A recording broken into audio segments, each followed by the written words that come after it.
Bismillahirrahmanirrahim. Assalamualaikum warahmatullahi wabarakatuh. Selamat pagi ilmuwan Spebaska. Semoga semuanya dalam keadaan sehat ya. Berjumpa kembali dengan Sains. Hari ini kita akan melanjutkan materi tentang sistem organisasi kehidupan pada materi jaringan, organ, dan sistem organ. Sudah kita ketahui bersama ya kemarin bahwa urutan dari tingkat organisasi kehidupan itu dimulai dari sel, jaringan, naik ke organ, sistem organ, sampai dengan organisme. Kemarin kita sudah membahas mengenai seluk-beluk apa itu sel dan seterusnya. Sekarang kita akan masuk pada bagian jaringan. Apa itu jaringan? Nah, jaringan dia memang bentuknya seperti jaring-jaring. Nah, ini ada tumpukan batu bata, kemudian ada seperti jaring-jaring laba-laba. Ini adalah bagian dari jaringan tumbuhan. Kalau yang ungu ini adalah jaringan tumbuhan dari Roya discolor atau tanaman dua warna, daunnya dua warna, yang bawah ungu, yang atas hijau. Kalau ini adalah irisan dari Allium cepa atau bawang merah. Apa sebenarnya itu jaringan? Jaringan merupakan kumpulan sel yang mempunyai bentuk dan fungsi yang sama.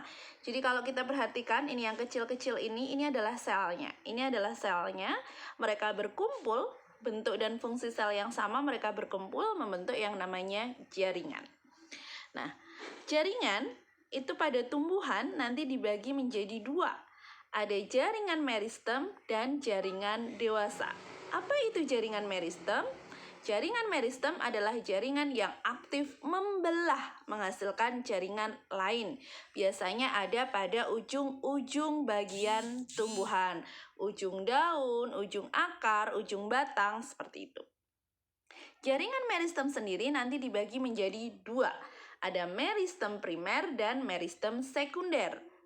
Kalau dia primer, itu berarti tumbuh meninggi, menyebabkan dia bertambah tumbuh meninggi. Kalau sekunder berarti dia tumbuh membesar, ya. Itu adalah jaringan meristem. Selanjutnya ada jaringan dewasa. Nanti ada epidermis, parenkim, penyokong, dan pengangkut. Epidermis dia terletak pada bagian paling luar, sehingga merupakan jaringan proteksi atau pelindung jaringan yang ada di dalamnya. Kalau parenkim itu nanti untuk fotosintesis dan menyimpan cadangan makanan.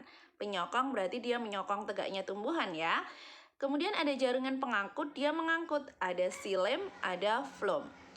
Phloem depannya F berarti dia mengangkut hasil fotosintesis, FF ya. Phloem mengangkut hasil fotosintesis dari daun ke seluruh tubuh tumbuhan. Ingat, di sini F berarti dia mengangkut hasil fotosintesis. Kalau xilem berarti kebalikannya, dia mengangkut zat hara dan air mineral dari akar ke daun. Contohnya pada daun ini, di mana sih letak jaringan-jaringannya? Yang paling atas inilah yang namanya jaringan epidermis sama bagian bawah ya, karena dia pelindung. Kemudian tengah ini dia adalah jaringan parenkim untuk fotosintesis. Ini adalah jaringan pengangkutnya, terdiri atas xilem dan phloem. Nah, selanjutnya ada jaringan hewan dan manusia. Sebenarnya hampir sama, jaringan-jaringan itu ada yang berfungsi sebagai pelindung dan seterusnya, hampir sama. Tapi lebih kompleks pada hewan dan manusia. Jaringannya apa saja? Ada jaringan epitel, otot, saraf, penyokong, nanti terdiri atas jaringan ikat, tulang, darah, dan limfe. Coba kita lihat gambarnya.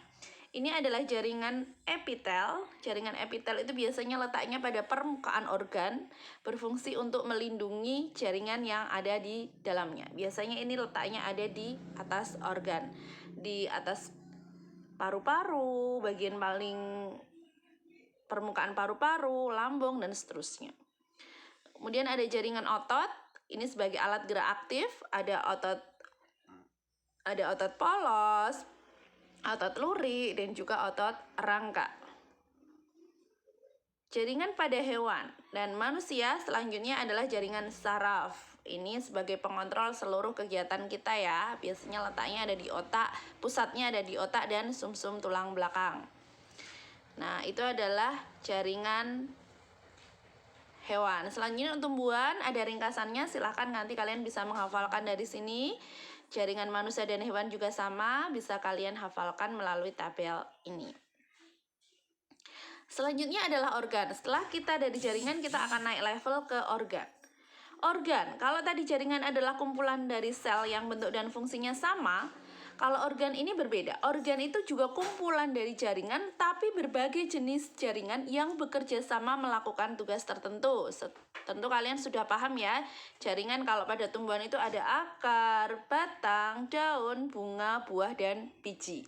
Akar menyerap air dan garam, batang menegakkan tubuh tumbuhan, menyimpan cadangan makanan, daun sebagai tempat fotosintesis, bunga alat perkembangbiakan, buah juga menyimpan cadangan makanan, biji sebagai alat perkembangbiakan. Oke, lanjut ya. Kemudian kalau organ hewan apa saja? Banyak. Ada kulit, lidah, paru-paru, lambung, ginjal, dan seterusnya. Bisa dilihat sendiri dari tubuh kita. Ada hidung, mata, telinga, banyak sekali. Ya, bisa kalian sebutkan nanti. Nah, kemudian organ-organ tadi yang berbeda itu akan membentuk yang namanya sistem organ. Sistem organ itu adalah kumpulan organ yang menyatu membentuk fungsi tertentu dalam tubuh kita. Ya, jadi kalau satu organ sakit, bahkan satu sel itu bisa menyebabkan seluruh tubuh kita menjadi sakit ya. Nih, pada manusia itu ada sistem pencernaan terdiri atas mulut, kerongkongan, lambung, usus halus, usus besar, anus, hati, kantung, empedu, dan pankreas. Fungsinya untuk mencerna makanan. Ada sistem pernapasan terdiri atas hidung, tenggorokan, paru-paru. Sistem peredaran darah ada jantung, arteri, vena, kapiler, pembuluh getah bening, pembuluh limfe, dan seterusnya. Ada sistem ekskresi, sistem koordinasi, dan sistem reproduksi juga sistem gerak. Coba kita lihat gambarnya ya. Nah, ini adalah sistem pencernaan dimulai dari rongga mulut, kerongkongan, lambung, usus halus, usus besar, sampai anus. Kelenjarnya ada hati, pankreas, dan kelenjar ludah. Sistem ekskresi ada paru-paru, hati, kulit, ginjal. Sistem pernapasan ada hidung, trachea, dan juga paru-paru. Sistem peredaran darah ada jantung dan pembuluh darah. Nah, selanjutnya pada tumbuhan bagaimana? Pada tumbuhan juga ada sistem pernapasan. Dilakukan oleh daun, batang, dan juga akar. Mereka juga bernafas loh ya, mengambil oksigen yang diperlukan. Sistem transportasi ada daun, batang, akar, melibatkan xilem dan floem. Kemudian sistem transpirasi biasanya melalui daun, kadang juga menggunakan batang. Sistem gerak ada akar, batang, dan daun. Tumbuhan juga bergerak ya, tapi mereka tidak berpindah tempat, hanya gerakan dari tubuhnya itu. Sistem reproduksi menggunakan bunga dan biji. Itu adalah sistem organ pada hewan dan tumbuhan. Nah, setelah sistem organ itu bekerja, semuanya akan membentuk satu kesatuan, maka terbentuklah yang namanya organisme. Ya, organisme ini terbentuk dari semua sistem-sistem yang ada di dalam tubuh kita. Andaikan saja ada salah satu sistem organ ataupun organ atau jaringan atau bahkan sel yang rusak, itu nanti akan berakibat besar pada tubuh organisme itu sendiri. Jadi kita wajib menjaganya ya, mulai dari selnya, jaringan, organ, sistem organ, dan juga organisme itu sendiri ya. Dari semua kesatuan itu menunjukkan bahwa manusia atau makhluk hidup itu adalah sebuah ciptaan yang sangat sempurna. Dari siapa yang menciptakan? Tentu yang maha sempurna. Alhamdulillah, selesai sudah untuk pembelajaran kita hari ini pada materi sistem organisasi kehidupan. Semoga bermanfaat dan jangan lupa semua hal-hal yang penting silahkan dicatat ya, agar lebih mudah untuk kita pelajari. Sampai jumpa lagi, semoga bermanfaat. Wassalamualaikum warahmatullahi wabarakatuh.